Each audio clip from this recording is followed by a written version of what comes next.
Hello guys, कैसे हैं आप सब। आई होप कि आप तो बहुत अच्छे होंगे। हैप्पी जन्माष्टमी। कान्हा जी के जन्म की बहुत सारी शुभकामनाएं आप लोगों को। और यहाँ आप लोग देख सकते हैं कान्हा जी का जन्म हो गया है और बहुत ही नॉर्मल तरीके से हमने जन्माष्टमी मनाया है और बहुत ही नॉर्मल तरीके से, क्योंकि आप लोग देख रहे होंगे कि हमने कुछ खास नहीं किया है, बस नॉर्मल चीज़ों से कान्हा जी का जन्म मना लिया, क्योंकि हमारा जन्माष्टमी मनाने का कोई प्लान नहीं था।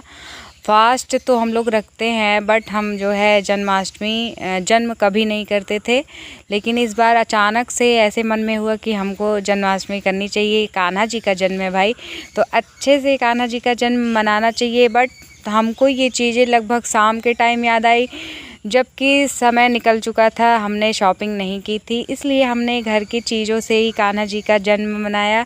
उनको स्नान कराया और उसके बाद उनको जो है कपड़े पहनाए और